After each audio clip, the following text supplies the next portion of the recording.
남들과 다르나 내게 주신 모든 것 난 감사하네. 하나님은 실수가 없으신 분이라 하나님의 계획을 나는 믿네.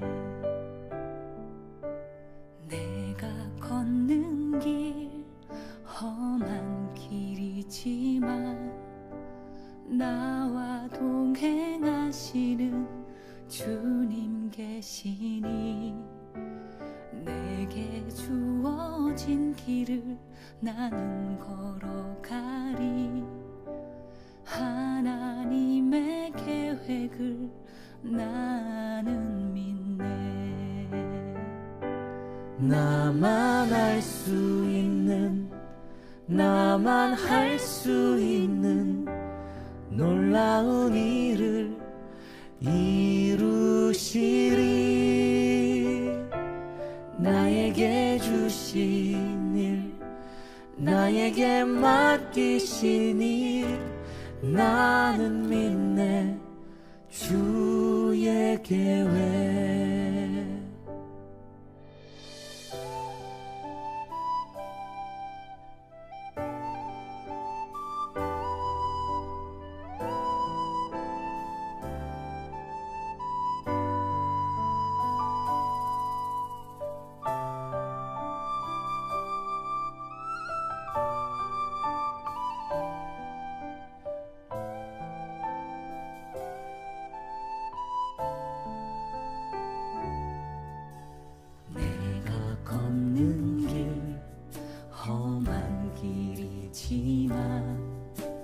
나와 동행하시는 주님 계시니 내게 주어진 길을 나는 걸어가리. 하나님의 계획을 나는 믿네. 지금껏 나의 길이 나의 계획 아닌 선하신 주의 계획이라. 주님은 실수가 없으신 분이시니 주만 따라 난 살겠네. 나만 알 수 있는, 나만 할 수 있는 놀라운 일을 이루시리. 나에게 주신 일, 나에게 맡기신 일 나는 믿네. 주의 계획, 완전한 계획 나는 믿네.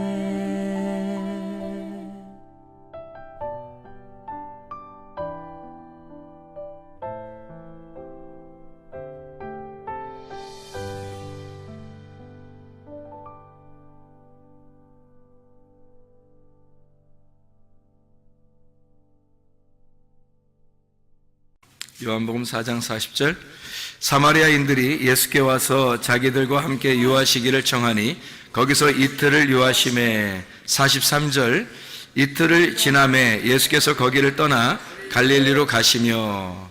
이렇게 되어 있습니다. 이틀, 왜 하필 이틀을 있었을까? 또 이틀을 유하시려고 했을까? 이틀이라고 하는 건 하나, 둘, 셋, 넷 할 때 뭐예요? 하나, 둘, 셋, 넷 할 때 둘이죠? 1, 2, 3, 4 할 때는 2고. 그러니까 하필 이틀을 유하시고 하필 둘이고. 이건 무슨 말이냐면 성경은 다 둘로 이루어졌다 이런 말이에요, 사실은. 그러니까 성경은 하나가 아니라 다 둘로 이루어졌어요. 그래서 둘을 잘 알면 그 둘을 통해서 하나를 깨닫게 되는 거거든요. 그래서 둘로 이루어진 그 성경을 우리가 좀 같이 좀 보도록 하려고요.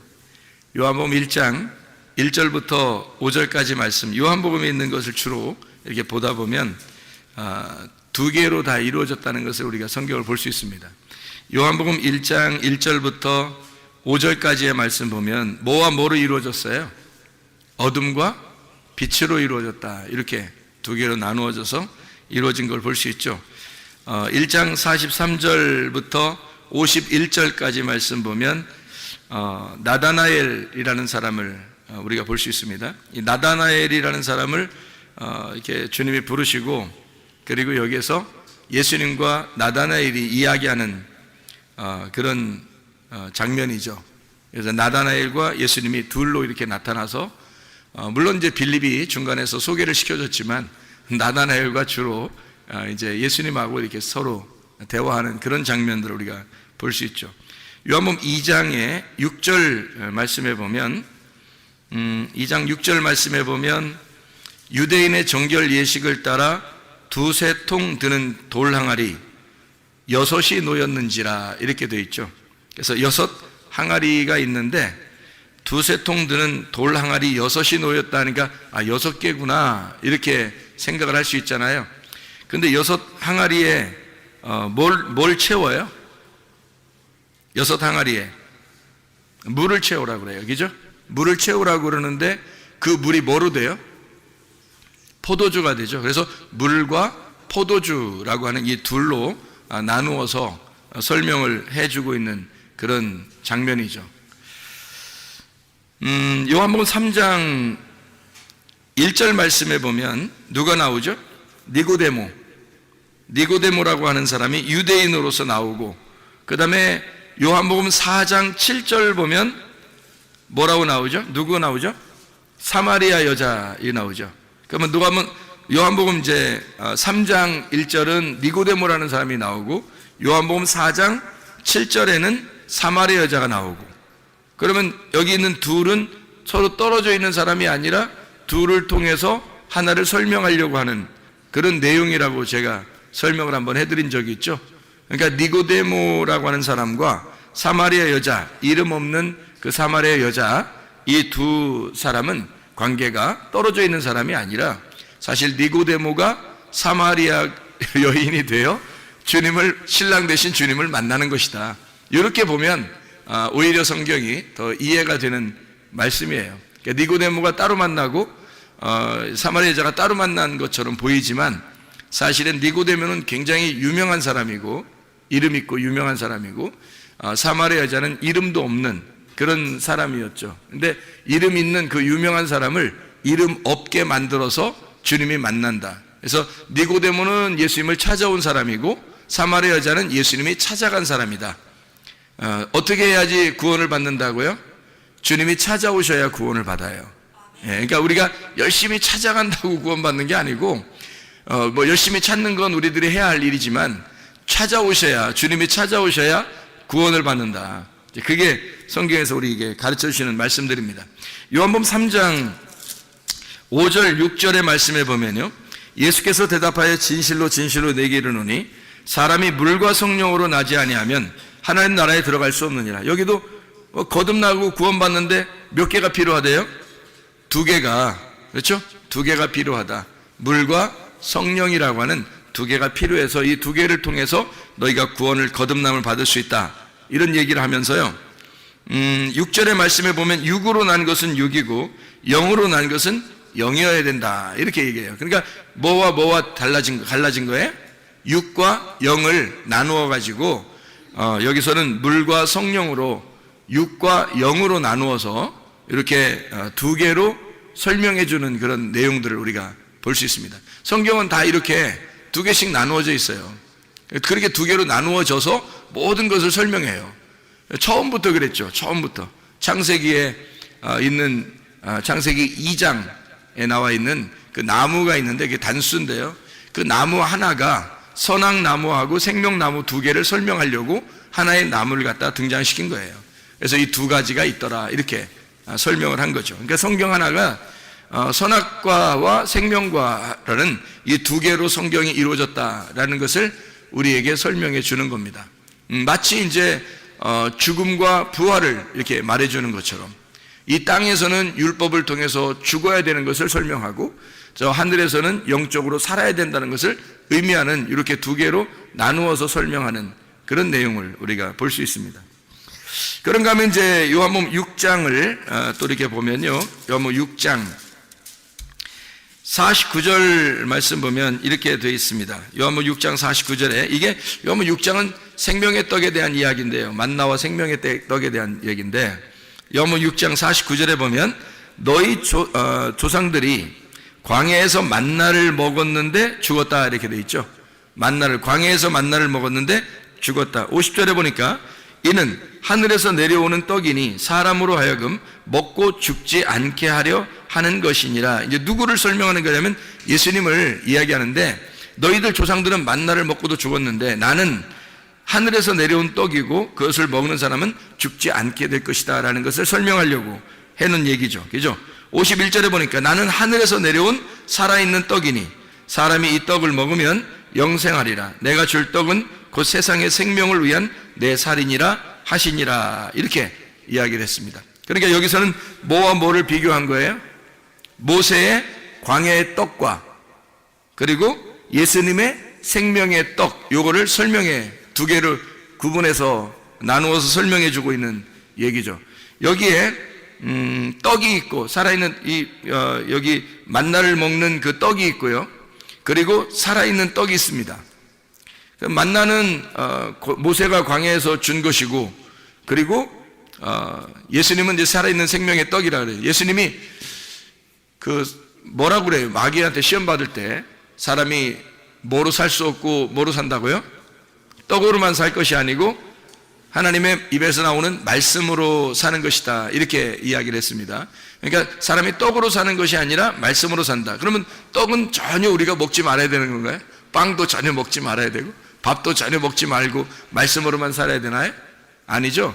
그러니까 이걸 먹으면서 그건 이 땅에서 꼭 필요한 건데 하늘의 양식이 꼭 필요하다 해서 땅의 양식과 하늘의 양식을 비교해서 이야기하는 거죠. 예수님은 하늘의 양식에 대한 이야기를 한 거고 땅에서 마귀는 이제 돌을 만들어서 떡덩이를 만들어 먹으라 해서 땅의 이야기를 한 거고 예수님은 하늘의 얘기를 한 거고 사람이 떡으로 먹는 게 사는 게 아니라 양식 생명의 떡으로 이 위에 있는 생명으로 말씀으로 사는 것이다. 이제 그런 이야기를 해준 것입니다. 근데 우리 여러분과 저는 그러면 뭐 떡으로 살자고 얘기를 해야 되겠어요? 모여서 생명의 떡 대신 예수님을 먹자고 말씀 먹으면 살아야 되겠다 이런 얘기를 해야 되겠어요? 우리 모여서 교회 모인 사람들은 다 생명의 떡 대신 예수님 먹자고 모인 것입니다. 이 세상의 떡 먹자고 모인 것이 아니라는 거죠. 근본적으로 그걸 알고 모여야 된다는 거예요. 근본적으로 그게 교회라는 겁니다. 그래서 모세의 광야의 떡과 예수님의 생명의 떡. 그래서 떡이라고 하는 것이 뭐하고 딱 연결해 놨어요? 살이라고 하는 것과 연결해 놨어요. 이 살이라고 하는 것과 연결해서 이것은 나의 살을 너희가 먹으면 이렇게 되죠. 나의 살을 먹으면 너희가 영생하게 될 거다. 그렇게 이야기를 해요. 그러면 여기서 예수님이 말하는 나의 살을 먹으면 너희가 영생할 것이다. 그러면 그 말은 어떤 의미예요? 그러면 예수님을 먹으면 예수님을 먹으면 영생한다. 그 말은 어떤 의미예요? 그 살이 떡이거든요. 피가 포도주고 그죠? 주의 만찬에서도. 그래서 떡과 포도주라 그래요. 살과 피 이렇게 두 개씩 이렇게 나눠서 얘기한단 말이에요. 그 출애굽기에 보면 창세기죠. 창세기에 보면 요셉이 감옥에 들어갔을 때 관원장들이 이제 감옥에 들어왔죠. 관원장들이 감옥에 들어와 가지고 한 사람은 어떤 꿈을 꿔요? 떡 그릇을 이렇게 이고 있는 거. 또 한 사람은 술을 담아 가지고 있는 포도주를 담아 있는 거. 그래서 포도주 담아 있는 관원장은 살고, 그죠? 그리고 이쪽에 있는 떡 관원장은 죽고, 그랬죠? 예, 그게 살을 말하기 때문에 그래요. 죽음을 의미하기 때문에 그런 겁니다. 그러니까 피는 이제 예수의 피, 생명을 말하기 때문에 그래서 사는 것을 의미하는 것이고 생명을 말하는 거고 떡은 죽는 걸 의미하는 거고요. 그러니까 이게 떡이라고 하는 게 뭐하고 연결된 거냐면 살이라고 하는 것과 연결된 거예요. 살. 그러니까 살과 떡. 살이라고 하는 건 성경에서 말하는 살, 이거는요 육신이거든. 육신. 사르크스입니다. 이 사르크스가 죽으면 어떻게 된다고요? 사르크스가 죽으면, 그러니까 바사르라고 하는 것이 죽으면, 구약에 있는 바사르 육체가 죽으면 바사르가 된다 그래요. 그 바사르가 죽으면 바사르가 된다. 바사르가 죽는다는 말은 육신이 죽으면 이 말이고, 바사르가 된다는 말은 복음이 된다 그 말이거든요. 그래서 바사르라는 단어가 육체라는 단어와 복음이라는 단어를 같이 쓴단 말이에요. 그래서 복음이라고 그럴 때도 바사르라고 쓰고, 육체라고 쓸 때도 바사르라고 씁니다. 이것이 이제 신약에서는 사르크스거든요. 그럼 사르크스라고 하는 살, 이 살을, 내 살을 먹어라 그거예요. 내 살을 먹어라. 그러면 육신을 먹어라 이 말이잖아요. 그런 육신을 먹어라 그러면 네가 영생하리라 그 말인가요? 아니죠. 예수님이 죽으면 복음이라고 하는 것이 너희를 먹을 것이다. 복음이라는 걸 먹는 것이고, 그 복음을 먹으면, 예수가 복음이니까 그 복음을 먹으면 너희는 영생할 것이다 이 말이죠. 자, 뭘 먹으면 죽는다는 거예요? 만나, 광야에서 있는 만나, 조상들이 먹던 그 만나를 먹으면 죽는다 그런 거고, 예수님의 살을 먹으면 산다 그렇게 얘기하는 거예요. 그러니까 이 예수님의 살이라고 하는 것은 그냥 육신을 말하는 거겠어요? 복음을 얘기하는 거겠어요? 복음을 말하는 거라는 거죠. 복음을 말하는 거예요. 그래서 예수의 살을 먹는 자, 예수의 떡을 먹는 자는 영생하리라 그 말이에요. 조상들이 준 떡은요, 그냥 떡이에요. 예, 그것은 죽음을 의미하는 거고, 주님이 이제 주시는 그 살, 그것은 복음을 말하는 거죠. 그래서 복음을 먹어서 살게 된다라고 하는 것을 이야기하는 내용입니다. 요한복음 6장 55절에서 58절까지 말씀이 그 얘기하는 거죠. 내 살은 참된 양식이요 내 피는 참된 음료로다. 내 살을 먹고 내 피를 마시는 자는 내 안에 거하고 나도 그 안에 거하나니, 살아계신 아버지께서 나를 보내심에 내가 아버지로 말미암아 사는 것 같이 나를 먹는 그 사람도 나로 말미암아 살리라. 이것은 하늘에서 내려온 떡이니 조상들이 먹고도 죽은 그것과 같지 아니하여 이 떡을 먹는 자는 영원히 살리라 이렇게 말씀하고 있습니다. 그러니까 육은 무익하고 영은 살리라 하는 말과 같은 내용의 이야기예요. 그래서 6장 63절에 이렇게 이야기합니다. 6장 63절에 살리는 것은 영이니 육은 무익하니라. 내가 너희에게 이른 말은 영이요 생명이라 이렇게 되어 있죠. 여기 있는 말이라고 하는 게 여기서 로고스 말이에요, 레마 말이에요? 레마라는 말이 영이요 생명이라 그런 말이에요. 그래서 로고스가 아니라 여러분에게 직접 적용되는 말씀, 여러분에게 주어지는 말씀들이 있단 말이에요. 그 주어지는 말씀이 오면 그게 영이고 그게 생명이라는 거예요. 그게 복음이 된다는 걸 얘기하는 거예요. 우리 모두에게는. 그러니까 조상들이 먹은 그런 떡, 그런 살 이런 게 아니고요. 예수님이 주시는 그 살, 예수님이 주시는 그 음료, 이것은요 우리에게 주시는 영원한 것이다, 영이다, 영생하는 것이다 라고 하는 얘기예요. 그래서 육은 무익한데 영은 영원한 것이다. 그래서 말씀이 영이요 생명이다, 살리는 것이 영이다 이렇게 이야기를 하는 거죠. 그래서 육과 영을 이렇게 나누었습니다. 그래서 여기 말씀이 말씀들이에요. 내 말하는 것들, 말씀들 이 말이에요. 그것이 말씀들이 여러 씨가 떨어진단 말이에요. 여러 씨가 떨어져. 그게 레마예요. 그게 막 여러 씨가 떨어져서 자기한테 들어오는 거거든요. 자기한테 들어오면 딱 하나가 심어져요. 그러면 그 다음부터 말씀 안 듣는다는 얘기가 아니라 다른 말씀을 들으면서 영향이 공급되는 거예요. 계속 우리는 그 말씀으로 살아가는 거예요. 그 레마라는 말씀으로 살아가게 돼 있단 말이에요. 그 씨를 받음으로. 그게 말씀들이에요. 그게 생명이라는 얘기고 육은 무익하다 이런 얘기를 한 겁니다. 자, 그런가 하면 이제 요한복음 8장을 한번 봐봐요. 요한복음 8장 6절 8절에 보면 이렇게 돼 있죠. 그들이 이렇게 말함은 고발할 조건을 얻고자 하여 예수를 시험함이로라. 예수께서 몸을 굽히사 손가락으로 땅에 쓰시니 그렇게 돼 있죠. 그리고 8절의 말씀에 보면 다시 몸을 굽혀 손가락으로 땅에 쓰시니, 왜 이렇게 예수님은 두 번씩이나 이렇게 쓸까요? 두 개니까, 두 개로 설명해 줘야 되니까, 하나로 설명하는 게 아니니까. 그래서 두 번을 갖다 땅을 쓰시는 거예요. 그러면 두 번의 글을 쓴다고 하는 것은 어떤 의미를 얘기하는 거예요? 땅에 글을 썼다. 그리고 두 번째도 땅에 글을 썼다. 똑같이 땅에 글을 쓴 거죠. 근데 두 번째 쓴 건 다시 글을 쓴 거예요. 앞에서 쓴 거하고 뒤에 쓴 게 뭐가 달라서. 뭐가 달라서요. 자, 이게 이런 얘기가 있죠. 하나님이 모세에게 십계명을 주실 때, 처음 십계명을 주실 때는 어때요? 처음 십계명을 주실 때 이렇게 돌판에다가 새겨서 주시죠. 근데 그 돌판을 산에 올라갈 때 모세가 들고 올라갔어요? 아니면 하나님이 그냥 직접 그냥 거기 돌판을 만들어 가지고 써서 주셨어요? 처음에는 돌판을 하나님이 만들어서 써서 주셨어요. 그러니까 글자 판도 하나님 거고 글자도 하나님 거가 하나님이 쓰셔서 주셨어요. 모세가 한 게 하나도 없어요. 그 내려오다가 이제 금송아지 섬기는 그 백성들을 놓고 이 돌판을 갖다 던지잖아요. 던지는데 이렇게 뭐 어떤 영화처럼 딱 던질 때 다시 손에 싹 들어올 수 있잖아요. 하나님이 그렇게 못하나요? 그 정도 하나님이 이렇게 십계명을 돌판을 만들어서 이렇게 글씨를 쓰시는 하나님이 그렇게 다 써서 다 이제 띄어가지고 이제 딱 두 개를 이렇게 딱 들고 이제 멋있게 내려오는데 사람들이 죄를 져서 이거 안 되겠다. 그래서 이걸 갖다가 막 던져버렸단 말이에요. 던지면 세게 확 던졌는데 다시 던지면서 쫙 나가다가 다시 자기한테 탁 돌아오게 할 수 있어요, 없어요? 하나님이 있죠. 충분히 할 수 있습니다. 그 정도 능력. 아니 처음부터 글씨를 쓰신 분이 하나님인데 그거 내 거를 어디다 던져 그러면서 내 거를 어디다 던져 그러면서 다시 확 가슴으로 들어오게 할 수 있죠. 근데 그렇게 안 하시죠.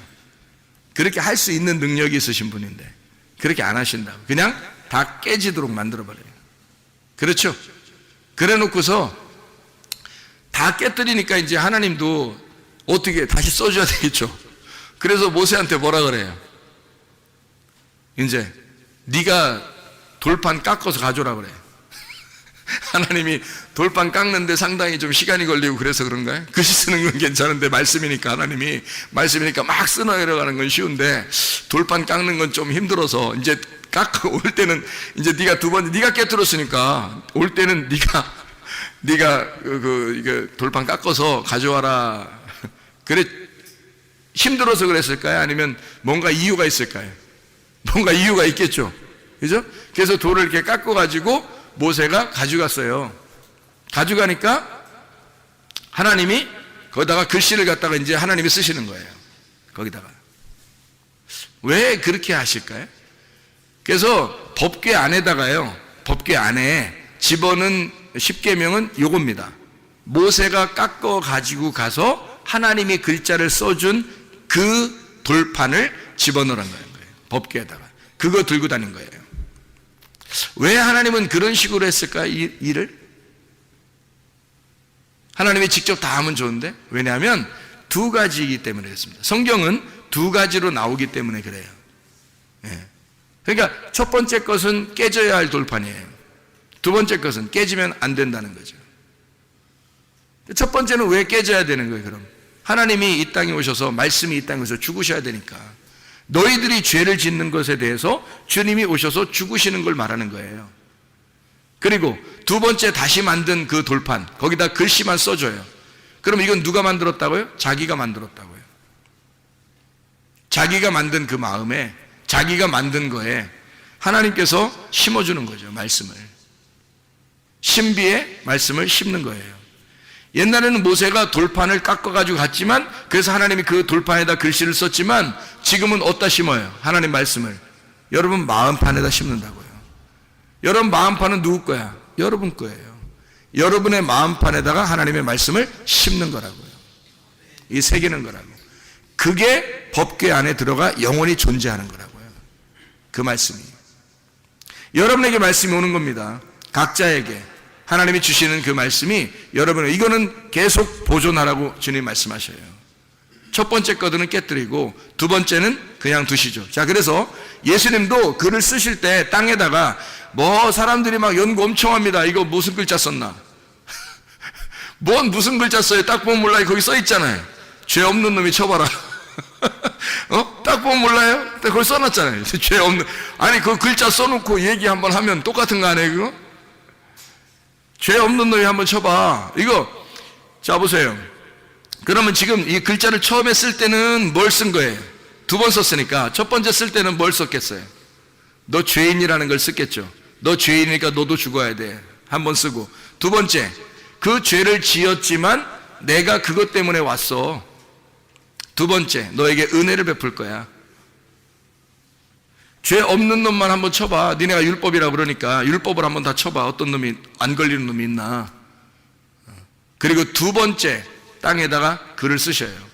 그때 이 말씀들을 깨닫는 겁니다. 이 사람들이요, 이 말씀이었구나 라고 두 번의 십계명을 깨닫는 겁니다. 거기서 깨닫고 직접 보세요. 예수님이 하나님인데 하나님이 땅에다가, 이 땅에다가요, 글을 막 이렇게 쓴 건 또 이게 참 엄청 특별한 거 아닙니까? 생각해 보세요. 십계명에다만 글 써야 돼요? 그 산에 있는 돌판에다가만 막 하나님이 막 손가락이 나와서 막 쓰고 그러면 진짜 멋있는 거예요? 땅에다 쓰면 안 되는 거예요? 땅에다 직접 썼잖아요, 예수님이. 와가지고 어디 막 돌아다니면서 어디다 막 자기 이름 써놓고 막 이렇게 다니지 않잖아요, 주님이.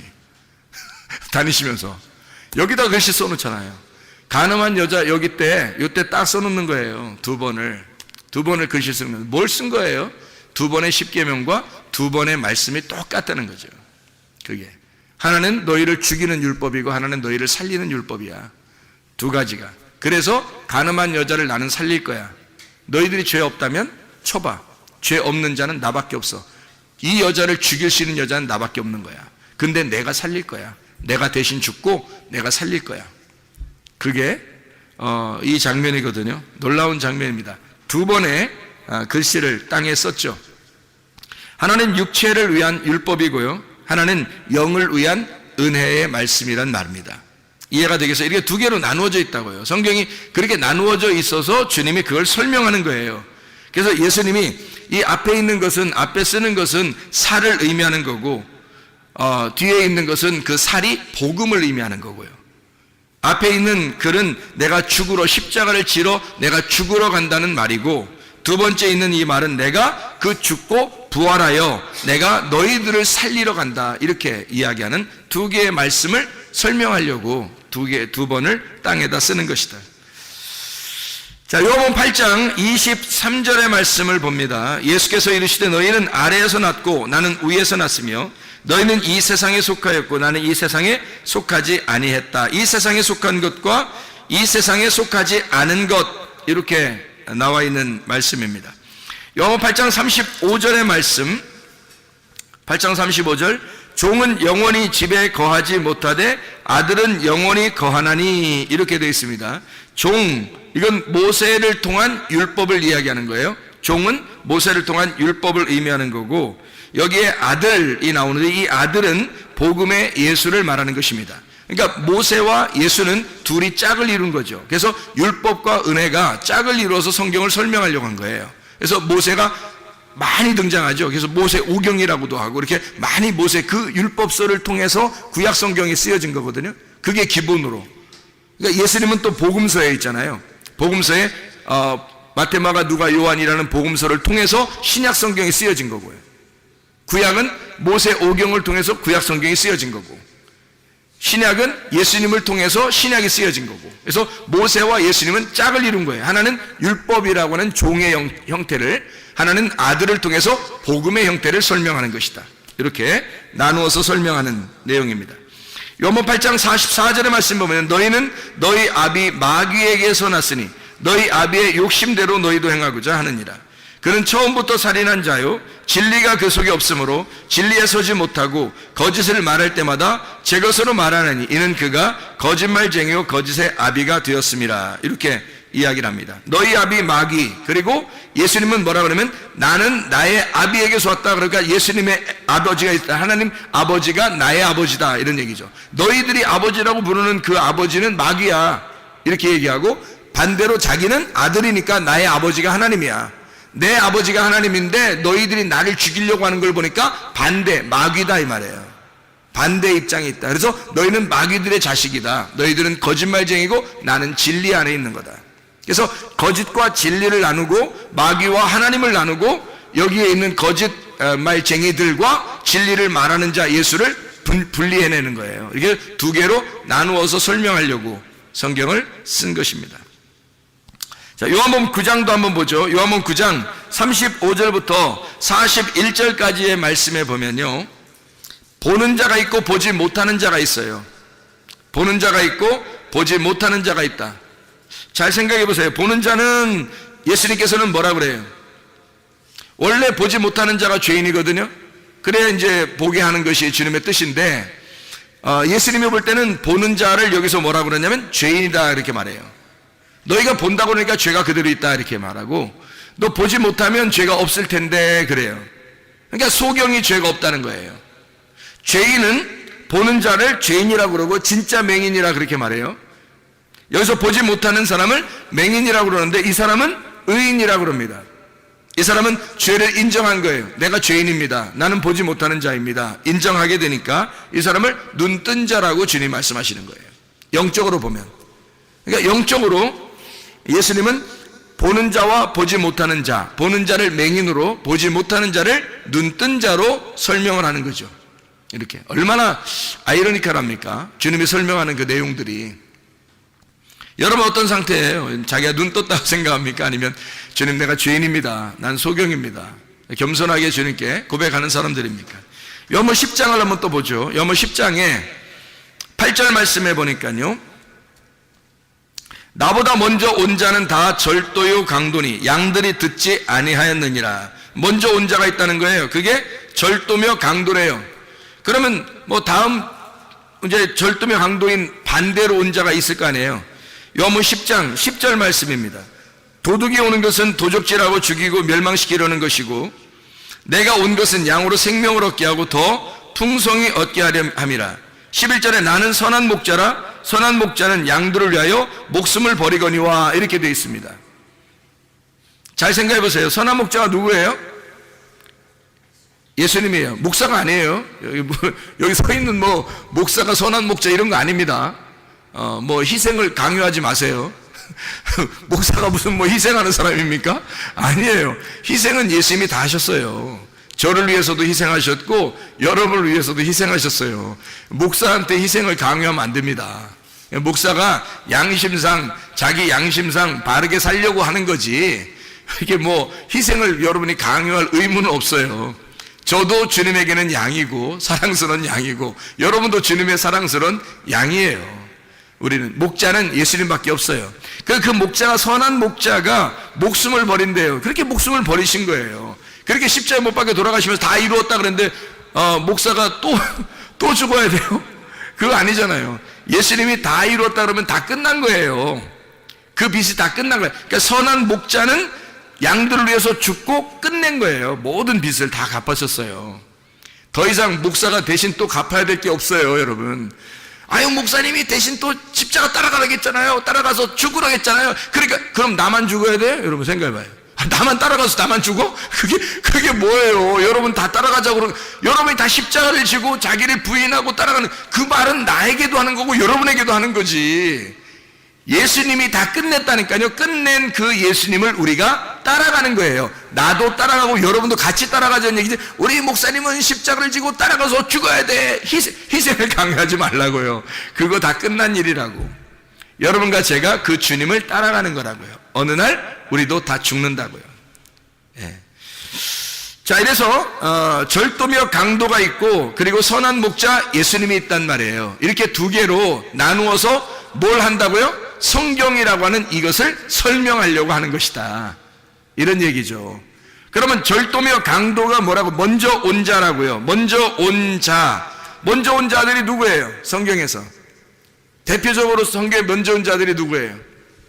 아담, 노아, 아브라함, 모세, 다윗, 침례 요한. 이런 사람들이 먼저 왔잖아요. 그죠? 뭐 엘리야도 그렇고요. 예수님의 하나님의 그 말씀을 가지고 있는 자인데 하나님의 말씀을 가지고 그들이 먼저 왔다고요. 먼저 와서 사람들을 자기에게로 인도했단 말이에요. 그죠? 바리새인들도 마찬가지죠. 그들을 따른 거예요. 모세를 따르고. 이해가 돼요? 모세를 따르고 엘리야를 따르고 다윗을 따르고 노아를 따르고 아브라함을 따르고 자기들도 아브라함을 따라가는 자들. 근데 예수님은 그들에게 너희들은 아브라함의 자손이라고. 아니야, 그게. 너희들은. 그러니까 부자와 거지 나사로의 그 설명을 하면서 누가 아브라함 품에 있다고요? 거지 나사로가 있는 거라고 얘기하잖아요. 부자들 너희들이 있는 게 아니다. 너희들 말씀 안다고 아브라함 품에 있다고 하지만 너희들 아니야, 이렇게 말하잖아요. 그러면 이 사람들은 지금까지 따라온 게 누군데? 아담, 노아, 아브라함, 모세, 다윗, 침례 요한 다 따라왔는데요, 그들이. 근데 아니라는 거예요. 그거 아니라는 거예요. 너희들은 그게 아니라는 거예요. 그래서 그걸 따라온 사람들이 지금 자기들은 최고로 잘 따라왔다고 생각해서 말씀을 잘 따라왔다고 율법적으로 자기들은 열심히 살았다고 하는 사람들이 바리새인들이에요. 근데 선한 목자 예수님은요, 선한 목자 예수님은 구원하러 오셨다 그래요. 근데 이 사람들은 다 살려고 그러는 거죠. 바리새인들은 그 앞에 있는 자들을 다 따라가면서 그들이 그것을 말씀을 율법을 배웠는데 자기들은 다 살려고 한단 말이에요. 자기들은 살려고 하고 그 율법을 가지고 다른 사람을 죽이려고 한 거죠. 그죠? 근데 반대로 선한 목자는 어떻게 해요? 반대로 와요. 자기가 죽으려고 와요. 그러니까 완전 반대죠. 그러니까 이 사람들이 따라가던 이제까지 따라가던 그 율법, 이제까지 따라오던 그 말씀들을 자기들은 최고인 줄 알고 따라갔는데, 그래서 자기들이 거룩한 줄 알았는데 다른 사람을 정죄했는데, 알고 보니까 예수님은 자기가 죽으러 왔던 거예요. 그럼 예수님이 죽으러 왔다는 얘기는 뭘로 왔다는 거예요? 반대로 율법에 의하여 죽으러 왔다는 얘기를 얘기하려고 하는 건데, 죄인으로 왔다는 얘기예요. 그러니까 의인과 죄인을, 그러니까 땅에서 말하는 의인은 율법과 선지자예요. 그렇죠? 근데 땅에서 죄인대로 왔다는 거예요, 주님이. 그래서 예수님이 이 땅에 죽으니까 반대로 하늘나라 올라가니까 뭐가 돼요? 죄인이 의인 되는 거예요. 의인들은 죄인 되는 거고. 그래서 이 땅에서 눈을 뜬 자는 하늘나라에 눈 감은 자가 되는 것이고, 이 땅에 눈을 감은 자는 하늘나라에 눈을 뜨는 자가 될 것이다. 그런 얘기를 하는 거죠. 위의 문이 열리는 거죠. 아래에서 문이 닫힌 사람들이 자기가 문이 닫혔다 이렇게 고백하는 사람들에게 눈이 열리는 거죠. 하늘의 문이 열리는 거예요. 그걸 부활했다 그러는 거예요. 무덤에서 부활했다. 무덤 문이 열렸다. 네 속에 있던 무덤 문이 열렸다. 그런 이야기를 하는 거죠. 요한복음 10장 26절 27절의 말씀입니다. 26절 27절. 너희가 내 양이 아니므로 믿지 아니하는도다. 내 양은 내 음성을 들으며 나는 그들을 알며 그들은 나를 따르느니라. 여기서 그들의 양이 있어요. 너희들 그들의 양과 내 양, 내 음성을 듣고 따르는 자, 내 양이 따르다. 그러니까 양이 다르다는 거예요. 그죠? 너희들의 양이 있고 예수님의 양이 있다는 거예요. 그러면 우리가 무슨 말씀을 따라 살고 있느냐, 무슨 말씀을 받기를 좋아하느냐, 어떤 말씀을 듣고 있느냐, 어떤 말씀이 내게 와 있느냐에 따라서 주님의 양이 될 수도 있고 주님을 대적하는 양이 될 수도 있다는 얘기예요. 상대방의 양, 그죠? 너희들의 양. 그러니까 율법과 선지자들의 양이 있고 은혜의 진리의 양이 있단 말이에요. 그러니까 선한 목자 대신 예수님의 양이 있고 율법과 선지자들의 양이 있단 말이에요. 그러니까 너희들은 그들 양이다. 그래서 26절, 27절의 말씀에 너희가 내 양이 아니다 이렇게 얘기하잖아요. 그러니까 예수님 말씀 듣는 것이 아니라는 거예요. 예수님은 죽으러 왔는데 그 죽으러 오신 그 양을 위해서 죽으러 오신 예수님을 따르지 않는다는 겁니다. 그 말을 듣지 않는다. 그러니까 예수님의 양이 따로 있다는 거예요. 너희가 믿지 않는 거예요. 믿지 않으니까 예수님의 양이 아닌 거고, 믿으면 양은 주님의 음성을, 주님의 양은 주님의 음성을 듣게 된다. 그걸 좋아하게 된다는 거예요. 그러면 그건 주님의 양이라는 겁니다. 그래서 주님을 믿고 따르는 겁니다. 어떤 말씀이 우리에게 와 있느냐 하는 얘기고요. 그 진리의 말씀을 우리는 따르셔야 돼요. 예수 그리스도를 따라가셔야 됩니다. 예, 다른 양이 돼서는 안 되는 거예요. 다른 걸 이렇게 다른 말씀들, 이상하다 다른 말씀들, 내가 좋아하는 뭐 이런 거 아니에요. 그렇게 하면 안 되고요. 주님의 말씀이 있어야 돼요. 진리의 말씀. 성경은 이렇게 두 개로 나누어져 있기 때문에 자칫 잘못하면 앞에 걸 선택할 수 있어요. 뒤에 걸 선택해야 되는데 앞에 걸 선택하면 오랫동안 선택할수록 우리는 손해를 봐요. 왜냐하면 그것이 오히려 나를 절도며 강도가 되기 때문에 그래요. 나한테. 그럼 우리는 모든 걸 다 잃어버립니다. 물론 잃어버려야죠. 그래서 모든 걸 잃어버릴 때 그 순간이 오면 나를 다 잃어버리고 절망 가운데 있을 때 새로운 목자가 나타나시는 거죠. 레마로. 근데 그게 너무 늦지 않기를 바랍니다. 그게 너무 늦지 않기를. 주의 말씀을 들을 때 우리는 주님의 음성을 듣고 주의 말씀을 따라 사는 사람들이 되셔야 합니다. 요한복음 11장 43절 44절의 말씀에 보면요, 이 말씀을 하시고 큰 소리로 나사로야 부르시니 나오라, 나사로야 나오라 부르시니 죽은 자가 수족을 배로 동인 채로 나오는데 그 얼굴은 수건에 쌓였더라. 예수께서 이르시되 풀어놓아 다니게 하라 하시니라. 이렇게 되어 있죠. 나사로는 성경에서 어떤 사람이에요? 죽은 자죠. 예수님은 어떤 자예요? 자, 나사로는 죽은 자고, 그 무덤에 있는 거고요. 예수님은 누구예요? 여기서 그러면 죽은 자를 살리는 분이잖아요. 그죠? 죽은 자를 살리는 분이니까 죽은 자와 죽은 자를 살리는 분이 있어요. 그러면 여기서 나사로는 죽은 자인데 이 죽은 자를 뭐라고 표현해요? 묶여있는 자란 얘기예요. 묶여있는 거를 죽은 자라 그렇게 표현하는 거예요. 그럼 묶여있는 자를 다른 말로 따지면요, 깨닫지 못하고 있다는 얘기입니다. 깨닫지 못하고 있다. 이렇게 깨닫지 못하고 묶여있는 자 나사로를 예수님을 만나면 예수님이 와서 어떻게 이거를 풀어주죠. 자유롭게 풀어줍니다. 묶인 것을 풀어주는 거예요. 그러면 풀어준다는 말을 다른 말로 말하면요, 깨닫지 못하고 있는 걸 깨닫게 해주고 있다는 얘기입니다. 그럼 풀리는 거죠. 무덤에 갇혀 있는데 무나메이온이라고 하는 이 기억 상실, 생각이 없는, 그것에 막혀 있는 그 기억이 기억이 딱 매여 있는, 묶여 있는, 풀어지지 않는 풀어지지 않는 그 생각을 주님이 이 무덤을 열어서 이 기억을 되살리는 겁니다.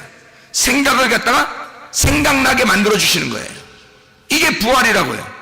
주님은 풀어주는 자고 나사로는 죽은 자라는 거죠. 주님은 살려주는 자고 나사로는 죽은 자고. 이해가 되겠어요? 이게 두 개로, 하나는 죽는 자요, 하나는 살려주는 자로 두 개로 설명하고 있잖아요. 자, 또 한번 봅니다. 요한복음 16장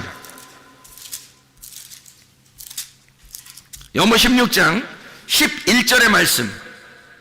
심판에 대하여라 함은 이 세상 임금이 심판을 받았음이라. 사형 선고 받은 거죠. 여기서 사형 선고. 이 세상 임금이 심판을 받았음이라. 그러면 요한복음 18장 37절. 요한복음 18장 37절.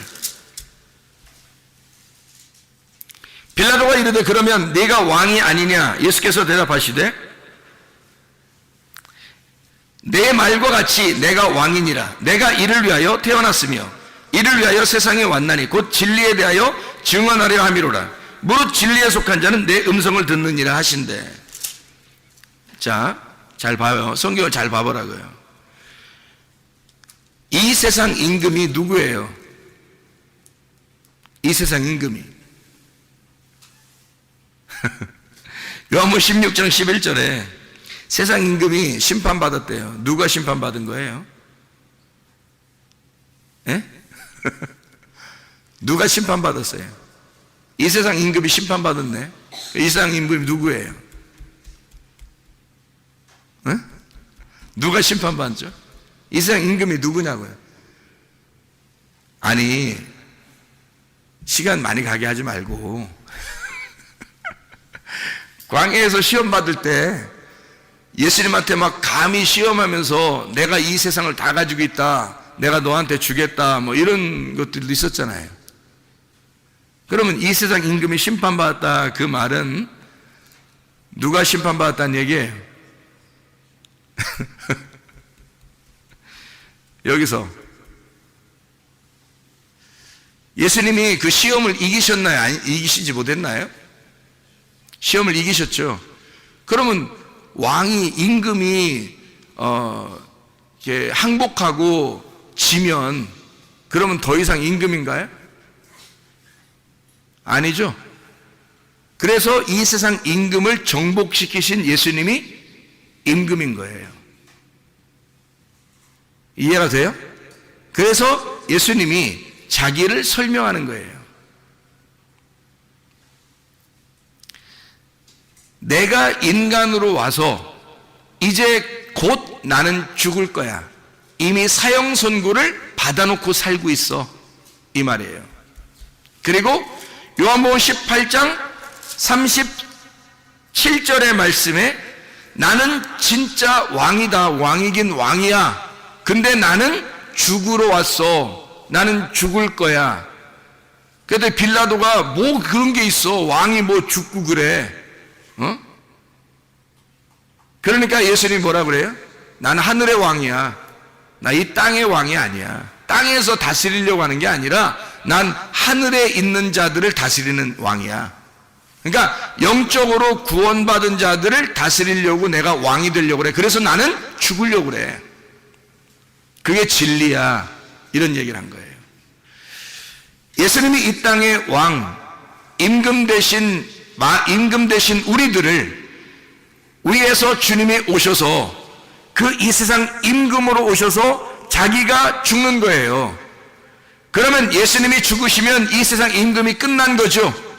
그러면 진리가 살아서 부활하신 하늘의 영이 하늘의 영이신 하나님의 아들이 다스리게 된다는 거예요. 하늘의 왕이 되신다는 거지. 이 땅에서 임금이 죽으면 마귀는, 너희를 유혹하던 마귀는 이미 끝났어. 그래서 내가 너희들이 왕이라고 여겼던 그 왕의 입장에서 내가 죽을 거야. 이 세상 임금이 심판을 받았어. 정죄를 받았어. 그래서 내가 이 땅에 온 거야. 말씀이 육신이 돼서 온 거야. 그리고 나는 진리인데 나는 죽을 거야. 빌라도가 내가 너를 살릴 수도 있고 내가 너를 죽일 수도 있는데 그거 하늘에서 너에게 그렇게 그런 권한을 주지 않았다면 너는 그거 할 수도 없어. 내가 그 능력을 너에게 주었고 네가 나를 죽이도록 그런 명령을 하도록 권세를 주었기 때문에 네가 하는 거야. 내가 영들을 다스리는 왕이야. 그 예수님이 그렇게 말씀하시는 거죠. 그래서 주님은 요한복음 19장 11절 예수께서 대답하시되 위에서 주지 아니하셨더라면 나를 해할 권한이 없었으리니 그러므로 나를 내게 넘겨준 자의 죄는 더 크다. 그래서 주님은 너를 일부러 시켜서 나를 죽이도록 하는 거야. 너도 내 수하에 있는 거야. 내가 하늘의 왕이니까. 이해가 되시겠습니까? 이 땅의 임금이 죽고 이 땅의 임금이 정죄를 받아 이 땅의 임금이 심판을 받아 죽으면 그러면 하늘의 왕으로서 살아가게 된다. 그런 얘기를 하는 것입니다. 자, 무슨 얘기인지 아시겠죠? 요한복음 19장 34절, 요한복음 19장 34절. 그중 한 군병이 창으로 옆구리를 찌르니 곧 피와 물이 나오더라. 이렇게 두 가지로 설명하고요. 요한일서 5장 6절, 7절, 8절에는 물과 피로 임하신 자니, 그래서 성령은 물과 피로 임하신 이것을 증거한다. 이렇게 요한일서 5장 6절, 7절, 8절에는 설명하고 있습니다. 자, 우리 이제 앞으로 가가지고요. 요한복음 6장 한번 9절을 한번 봐봐요. 요한복음 6장 9절. 6장 9절. 여기 한 아이가 있어 보리떡 5개와 물고기 2마리를 가지고 있나이다. 왜 보리떡만 얘기하면 되지 왜 물고기 2마리까지 얘기하나요? 2마리죠. 물고기 2마리. 그것도 보리떡 5개, 물고기 2, 5을 둘로 나누어 설명하겠다. 그래서 5을 둘로 합하면 7이 되는 예수님을 말하는 것이다. 이 2개가 나누어지는 것이 아니고 하나가 되어야 된다. 그래서 보리떡 5개와 물고기 2를 5개를 둘로 설명해서 이 2개가 합쳐지면 7이 된다. 예수님이 된다. 이것을 먹은 자들이 이 땅에서 안식을 누리는 거예요. 그래서 예수님 안에서 안식을 누리는 사람들이 됩니다. 요한복음 8장 17절 18절 너희 율법에도 두 사람의 증언이 참되다 기록되었으니 내가 나를 위하여 증언하는 자가 되고 나를 보내신 아버지도 나를 위하여 증언하시느니라. 두 명이 돼야 증인이 되니까. 그래서 둘씩 전도하러 보내는 거예요. 증인이니까. 어느 단체들을 얘기하는 거 아닙니다. 이게 예수님이 둘을 갖다 설명하기 위해서 그런 거예요. 둘씩 보내는 이유는 두 가지씩을 설명해 주라는 얘기예요. 두 개씩을 나누어서 잘 설명해 주라. 이 성경이 그렇게 되어 있으니까 이 두 개를 나누어서 잘 설명해 주라는 뜻이에요. 둘씩 보내는 것은. 예수님이 자기를 증거하는데 다른 사람을 사용하지 않습니다. 왜요? 예수님은 하나님이니까 다른 증인들을 필요로 하지 않아요. 예수님이 증인이 되고 아버지가 증인 되신다 그렇게 말해요. 아버지가 예수님인데 아버지가 아들이고 아들이 예수님이거든요. 하나님이거든요. 그러면 아들이 아버지고 아버지가 아들인데 예수가 자기가 증인이 되고 내 아버지가 증인이 된다는 말은 자기가 전적으로 증인된다는 얘기거든요. 그럼 이걸 왜 두 가지로 설명하면 증인은 둘이 돼야 되니까. 성경은 둘로 나누어져서 이어진 거니까. 그런 내용이니까. 그래서 둘을 설명하는 거죠. 요한복음 8장 17, 18절의 말씀, 내가 나를 위하여 증언하는 자가 되고 나를 보내신 아버지도 나를 위하여 증언하시느니라. 두 사람의 증언이니까 아들과 아버지죠. 그러면 우리가 주님의 증인이 되려면 어떻게 돼야 돼요? 주님의 증인이 되려면 그럼 우리 속에 누가 들어와야 돼요? 아버지의 아들이 들어와야 돼요. 그래야 증인이 되는 거예요. 그럼 아버지의 아들이 우리의 속에 들어오면 어떤 것을 증거할까요? 예수가 나 때문에 정죄받으시고 죽으셨다는 걸 증언하겠죠. 무슨 말인지 알겠죠? 정죄는 내가 받을 테니까 너는 반드시 살아야 된다라고 하는 것을 주님이 내게 가르쳐 주셨다라고 증언하겠죠. 그죠? 그래서 주님이 나를 위해 정죄를 받으시고 심판받아 죽으실 테니 너는 대신 살아라. 죽음과 부활을 설명해 주고 있는 내용이죠. 그게 증인이라는 겁니다. 그걸 잘 설명해 내는 사람이 증인이라는 거예요. 성경의 증인. 자, 요한복음 14장 6절 말씀입니다. 잘 아는 말씀이죠? 14장 6절. 예수께서 이르시되 내가 곧 길이요 진리요 생명이니 나로 말미암지 않고는 아버지께로 올 자가 없느니라. 누가 증인이에요? 다 하시는 거예요. 길, 진리, 생명 예수님이 다 하시는 거예요. 20절 말씀 봐요. 요한복음 14장 20절 말씀. 그날이 어떤 날이에요? 부활의 날, 네가 눈이 떠지는 날, 네가 깨닫는 날, 네가 무덤의 문이 열리는 날, 그 날에는 내가 아버지 안에, 너희가 내 안에, 내가 너희 안에 있는 것을 너희가 알리라. 이 부활의 날에는 너와 내가 하나인 것을 네가 알게 될 것이다. 그런 말이죠. 그러면 증인이 예수와 우리 안에 들어온 예수가 증거한다는 얘기예요. 그렇죠? 예수이신, 부활하신 그 예수님과 나를 살리신 그 예수님이 이 예수와 그 예수가 같이 길과 진리와 생명을 설명하게 될 것이다. 그런 얘기예요. 요한복음 14장 15절, 16절, 17절의 말씀입니다. 너희가 나를 사랑하면 나의 계명을 지키리라. 내가 아버지께 구하겠으니 그가 또한 다른 보혜사를 너희에게 주사 영원토록 너희와 함께 있게 하시리니 그는 진리의 영이라. 세상은 능히 그를 받지 못하나니 이는 그를 보지도 못하고 알지도 못함이라. 그러나 너희는 그를 아나니 그는 너희와 함께 거하시며 또 너희 속에 계시겠음이라. 뭔 얘기예요? 하나됨이에요. 예수님의 이름 안에서 나로서 너희를 인정하겠다. 다시 말하면 내 안에서 너를 나라고 인정하겠다. 예수님이 그러는 거죠. 보혜사를 준다는 얘기는 생기를 불어넣어 준다는 얘기입니다. 하나님의 생명을 줘서 너라는 흙덩어리를 생기를 주어서 살리겠다는 얘기야. 그러면 예수님이 말씀이 육신이 돼서 오셨잖아요. 그 예수라고 하는 그 말씀이 육신 되신 그 예수님을 너라는 것으로, 네가 그것으로 인정하겠다는 얘기예요. 그래서 서로 하나가 되겠다는 얘기입니다. 보혜사가 온다는 얘기는, 보혜사가 와서 네가 나이기 때문에 이걸 주겠다 이거예요. 보혜사가 와서 그걸 증명해 주겠다. 네가 나고 내가 너라는 것을 보혜사가 오면 증명이 될 거야. 이 보혜사가 와서 너를 나라고 인정해 줄게, 그 말이에요. 원래 우리는 예수님이 아니에요.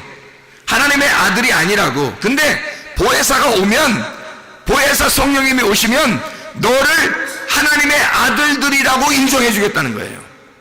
하나님의 아들들이라고. 원래 원본은 아닌데 너를 양자의 영을 주어서 너를 하나님의 아들들이라고 인정해 줄게. 그러면요, 양자도 아들입니다, 여러분. 양자도 아들이에요.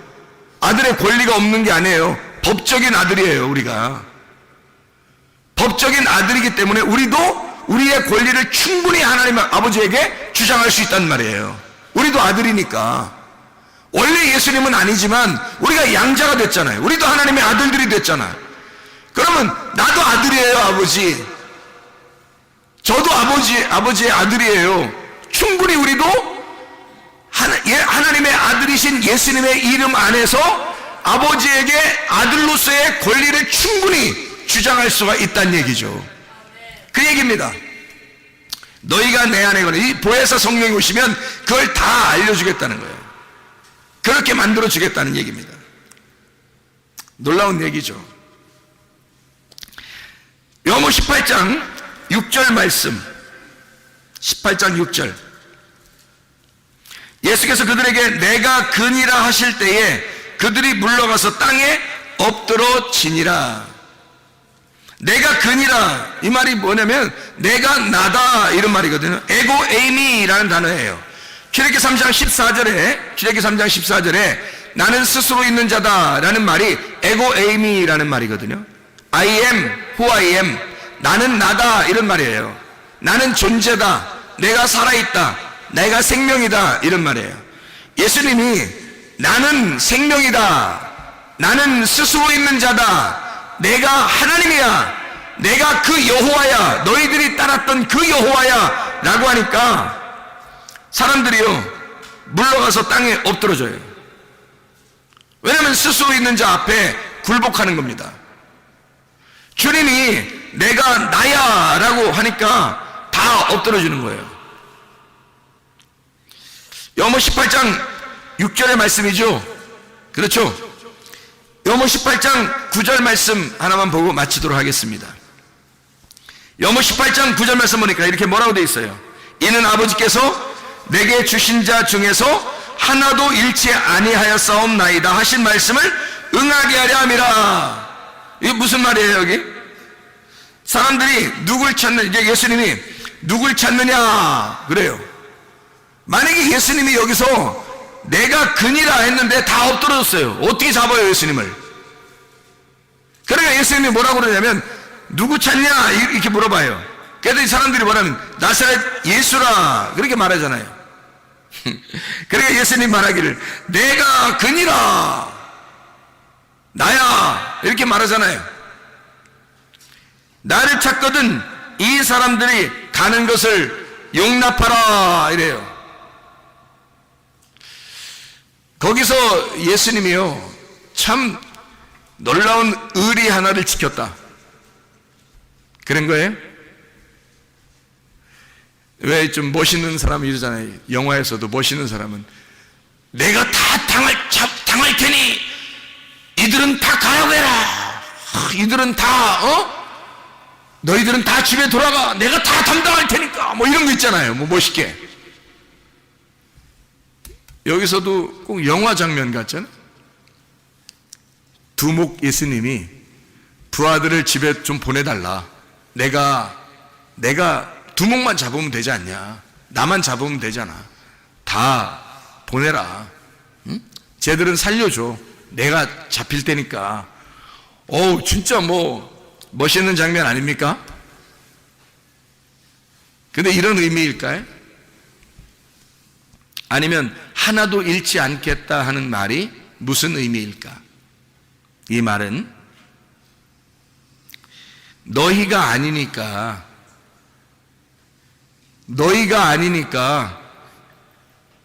너희 일이 아니니까 너희들의 일이 아니니까 잘 생각해 봐요. 예수님의 일이지 제자들의 일이 아니란 말이에요. 지금 여기서 잡히시는 이 일은요, 예수님의 일이지 제자들의 일이 아니라고요. 제자들이 감당할 만한 일이 아니라고요. 이게 예수님이 다 짊어지셔야 할 예수님의 일이었다고요. 예수님의 사역, 그리스도의 사역, 제자들의 사역이 아니라고요. 그래서 이들은 하나도 잃어버리지 않도록 양들을 위하여 자기 목숨을 버리는 것이 그리스도의 역할이었다고요. 내가 죽을 테니 너희들은 살아라. 내가 죽을 테니 너희들은 살아라. 그게 주님의 이 땅에 내려오신 사역이십니다. 그러니 여러분, 예수 그리스도가 이 모든 것을 담당하시기 위하여 이 땅에 오셨어요.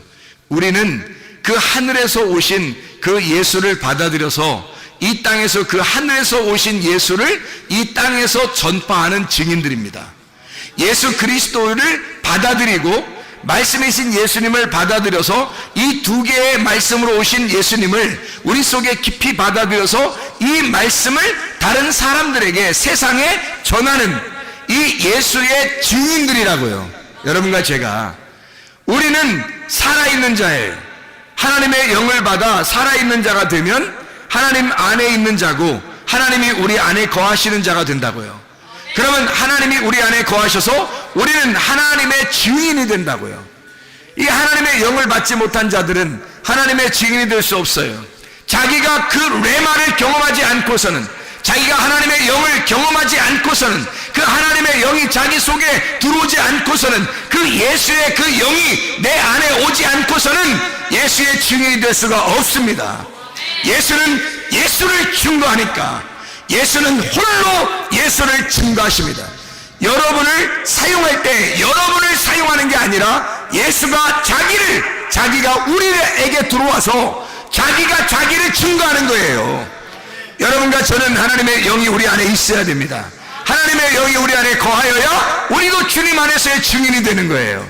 주의 증인으로 살다가 주님 만나시기를 바랍니다.